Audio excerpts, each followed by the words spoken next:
എല്ലാവർക്കും നമസ്കാരം. ഞാൻ ഷാനവാസ് പാലക്കാടിൻ്റെ മക്കളാണ്. അപ്പോൾ വെക്കേഷനായി, ഇപ്പോൾ 2 ദിവസമായി, വെക്കേഷനായിട്ട് 2 ദിവസമായി എങ്ങോട്ടും പോയിട്ടില്ല എന്നൊക്കെ പറഞ്ഞപ്പോൾ നമ്മുടെ വീടിൻ്റെ അടുത്ത് 8 കിലോമീറ്റർ അപ്പുറത്ത് ലുലുമാൾ വന്നിട്ടുണ്ട്. സാധാരണ ലുലുമാൾ കണ്ണാടി ലുലുമാളാണ് കൊച്ചിക്ക് വരെ നമ്മൾ പോയിരിക്കുക പൈസ കൊടുത്തിട്ട്. ഇവിടെ അടുത്ത് വന്നു ഞങ്ങളിനി ലുലുമാളിക്ക് പോകാൻ പ്ലാൻ ഇട്ടിട്ട് ഇങ്ങനെ ഇറങ്ങിയിരിക്കാൻ പോകാൻ വേണ്ടിയിട്ട്.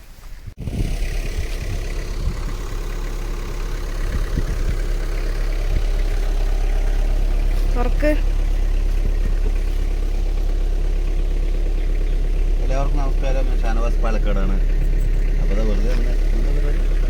ലുലുമാൾ പോവല്ലേ? കിട്ടി കോയൽമന്നം.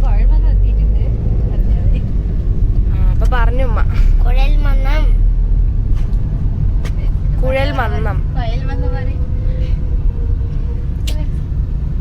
കണ്ണനൂര് കഴിഞ്ഞു. അടുത്തല്ലേ?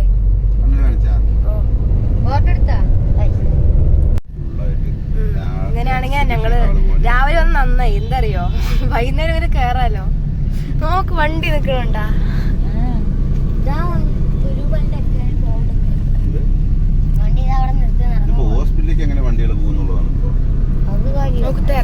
വണ്ടി നിക്കണി സീരിയസ് ആയിട്ട് വന്ന് എന്ത് ചെയ്യും?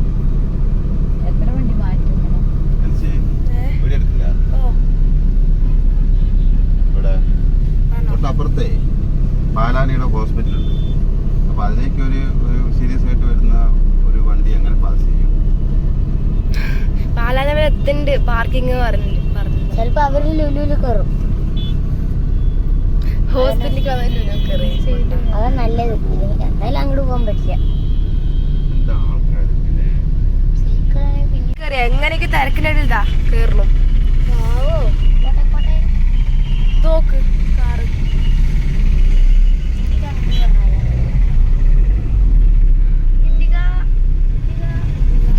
ഇണ്ടിക കയറ്റോ പാപ്പി? കയറ്റണല്ല, കയറ്റി. അങ്ങനെ എത്തിക്കഴിഞ്ഞു. എന്ത് തിരക്കണ്ട. ഞായറാഴ്ച വരാൻ പറഞ്ഞിട്ട് വന്നപ്പോ ഞായറാഴ്ച എല്ലാരും വന്നിക്കും ഇവിടെ.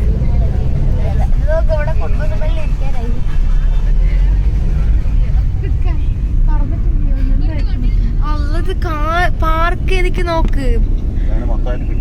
വണ്ടി കച്ചവടം അത്.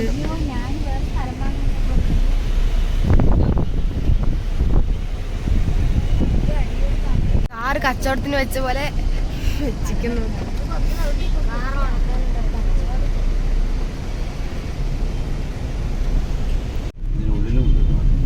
അതിന്റെ ഉള്ളില് കൊറേ കാറ്, ഇവിടെ കൊറേ വണ്ടി.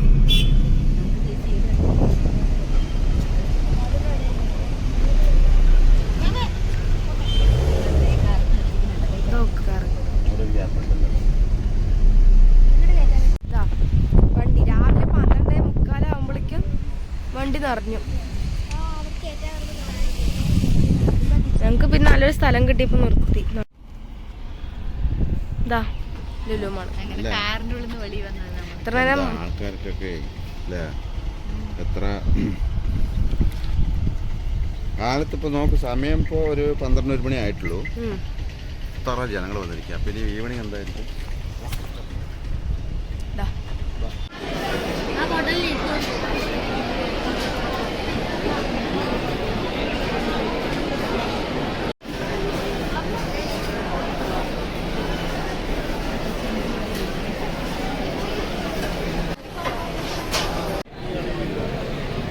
ജോഡി പ്ലാസ്റ്റിക് കേട്ടോ,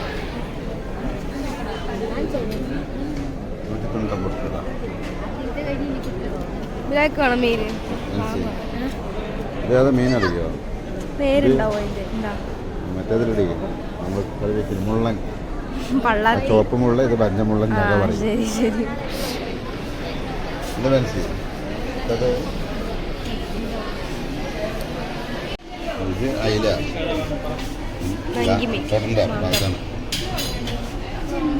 അവര് തന്നെ ഉപ്പും മുളകൊക്കെ പരത്തി വെച്ചിട്ട് വീട്ടിൽ പോയി വറുത്താ മതി അല്ലേ?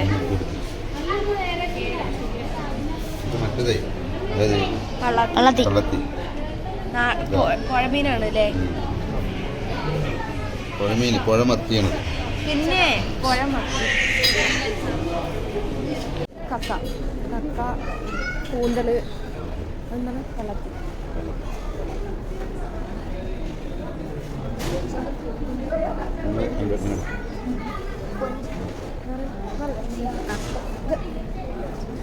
ഇതെല്ലാം ബില്ലിങ് നടത്തുന്നത്.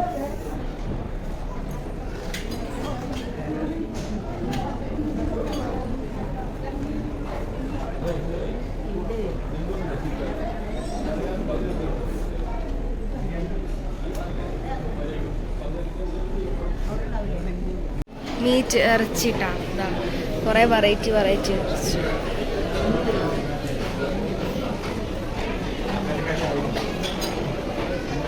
കറി വെറൈറ്റീസ് ആണ്.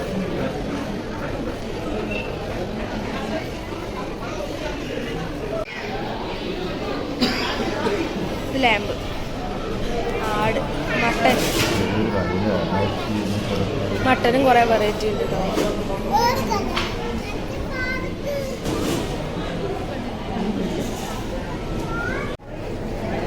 എനിക്ക് പറ്റിയ സാധനം എനിക്കിവിടെ ഇഷ്ടം കാട. അതാ കാടക്കോഴി. കാട എല്ലാം നാടൻ കോഴിയാണത്. അത് ഫസ്റ്റ് നാടൻ കോഴി. ഫസ്റ്റ് നാടൻ കോഴി. ആ ഇത് കാട. അതുണ്ടോ ചെറിയ കോഴി. ഇതേതാ വലുത്? Spring chicken. അത് കാട. അത് നാടൻ കോഴി.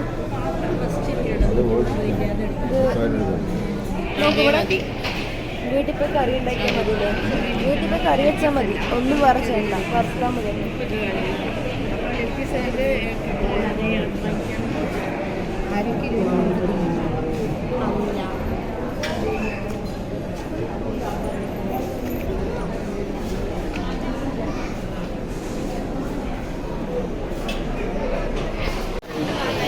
ഒന്നുമില്ല അവിടെ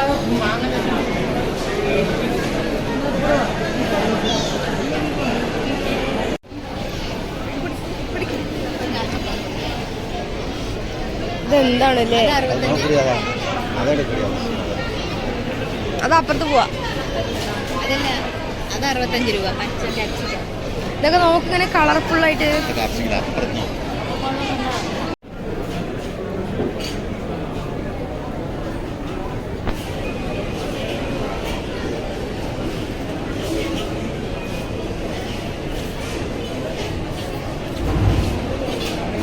കളർഫുള്ളാക്കി വെച്ചിരിക്കണം. അതായത് ഡാർക്ക് പിന്നെ അങ്ങനെ ലൈറ്റ് കണ്ടിട്ട് വെച്ചിരിക്കണ്ടോ. ശീതായകനെയൊക്കെ ഓരോ വലിപ്പം നോക്കുക. അയ്യോ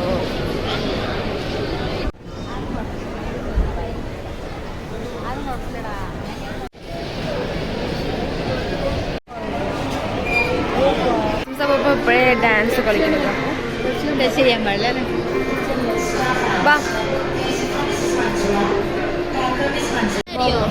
മോമോണ് കുർക്കുറേ മോമോ. അതെന്താ അത് അവിടെ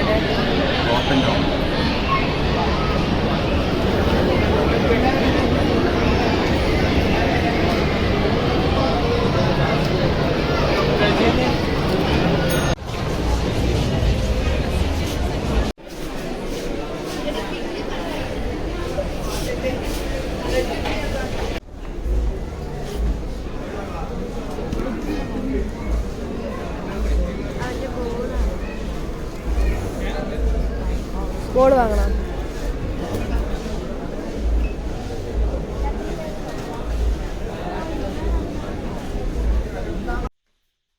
അപ്പോൾ ലുലുവിൽ പോയിട്ടേ ഇതാണ് മനസ്സി കുറച്ച് സാധനം നമ്മൾ വാങ്ങിച്ചിട്ടാ. നല്ല വിലപ്പാകുണ്ട് അല്ലേ? മറ്റേ അവിടെ ഏറ്റവും വലിയ ഹൈലൈറ്റ് എന്താ അറിയോ? ഇത് കൊക്കോ കോള ഉണ്ട. ഇത് 2 ലിറ്റർ. എത്ര ലിറ്ററാണത്? 2.5 ലിറ്ററിന് 49 രൂപയുള്ളൂ. അപ്പോൾ അവിടെ വരുന്നവർ മിക്കവരും 4-5 വാങ്ങിച്ചു പോകുന്നുണ്ട്. ബൾക്ക് പർച്ചേസ് ഇല്ലാത്തവർക്ക് ഉണ്ടെങ്കിലും ഇതപ്പോൾ ഞങ്ങൾ 2 വാങ്ങിച്ചു. ഇതല്ല, 1 കുടിച്ചു കഴിഞ്ഞു. ഇത് 5 വർഷം പൊട്ടിച്ചിട്ടില്ല. ഇത് 49 രൂപയുള്ളൂ. പിന്നെ നല്ല കുഴപ്പമൊന്നുമില്ല കേട്ടോ. അരി നമ്മളുടെ നല്ല അരികളൊക്കെ ഏറെക്കുറെ 40 രൂപ തോതിലൊക്കെ നല്ല നല്ല അരിയിൽ പാക്കറ്റ് അരികൾ കുഴപ്പമില്ല. ഓഫറിൽ 5 ഗ്രാമിൻ്റെ പാക്കറ്റ് അരിയൊക്കെ കുറവുണ്ട്. പേപ്പറിലൊക്കെ ഉണ്ടാവുമല്ലോ, ദിവസം അത് ന്യൂസ് വരുന്നുണ്ട്. അതിൻ്റെ പരസ്യം ഉണ്ടല്ലോ, കുഴപ്പമൊന്നുമില്ല. അപ്പോൾ ഞങ്ങൾ കുറച്ച് അരിയും സാധനങ്ങൾ വാങ്ങിച്ചു, കുറച്ച് കടലകൾ പരിപ്പുകളൊക്കെ വാങ്ങിച്ചു. സംഭവം അടിപൊളിയാണ്. പക്ഷെ തിരക്കുണ്ടല്ലോ, ഒരു രക്ഷയില്ല. എല്ലായിടത്തും ഉണ്ടാകുമായിരിക്കും. പക്ഷെ നമുക്ക് ഇത്രയും കാലം ഈ ലുലു വരുന്നത് വരെ നമ്മുടെ ദിവസം അതിൽ കൂടെ പോയി പോകുന്നതല്ലേ, ഒരു മനുഷ്യന്റെ കുഞ്ഞവിടെ ഉണ്ടാവൂല, ആ വണ്ടികൾ മാത്രം ഉണ്ടാവും. പക്ഷെ ഇപ്പൊ തിരക്ക് എന്ന് പറഞ്ഞു കഴിഞ്ഞാല് പെടുന്നവരാരാണ്? മെയിൻ റോട്ടിൽ കൂടെ പോണവർക്കാണ്. പിന്നെ തൊട്ടപ്പുറത്തെ ഒരു ജംഗ്ഷൻ ഞാൻ പറഞ്ഞില്ലേ, തൊട്ടപ്പുറത്ത് പാലാനയുടെ ഹോസ്പിറ്റലുണ്ട്. അപ്പൊ അതിലേക്ക് ക്രിട്ടിക്കലായിട്ടൊരു പേഷ്യന്റിനെ കൊണ്ടുവന്നു കഴിഞ്ഞാല് അത് എന്ത് ചെയ്യും, അതിനുള്ള തീരുമാനം ഇപ്പൊ ആയിട്ടില്ല തോന്നുന്നു. അവിടെ എങ്ങനെ കൊണ്ടുപോവാ, ആ ഒരു ആക്സിഡന്റ് കേസൊക്കെ വന്നു കഴിഞ്ഞാൽ എങ്ങനെ എത്തിക്കും അതിനുള്ളിലേക്ക്? ഇത്ര ഹെവി ട്രാഫിക് ജാം ഒക്കെ അല്ലേ. അതൊരു ചെറിയൊരു ഞാൻ നോക്കിയപ്പോൾ അതൊരു പ്രശ്നം കണ്ടു. കാരണം ഇപ്പോൾ ഒരാൾക്ക് ഇപ്പോൾ എന്തെങ്കിലും അസുഖം വന്നിട്ട് പോകുമ്പോൾ എന്തെങ്കിലുമൊക്കെ വഴി കാണാതിരിക്കില്ലേ. ശരിക്കും 2 മണിക്കൂർ വണ്ടിക്ക് വേണ്ടി തന്നെ നമ്മൾ പോകുമ്പോഴും വരുമ്പോഴും സംഭവം അടിപൊളിയാണ്, കുഴപ്പമൊന്നുമില്ല. ഇന്നത്തെ ദിവസം ഇങ്ങനെയൊക്കെ പോയി 12:45 കയറി ഒരു 8 മണിയോ. ശരി എന്നാ.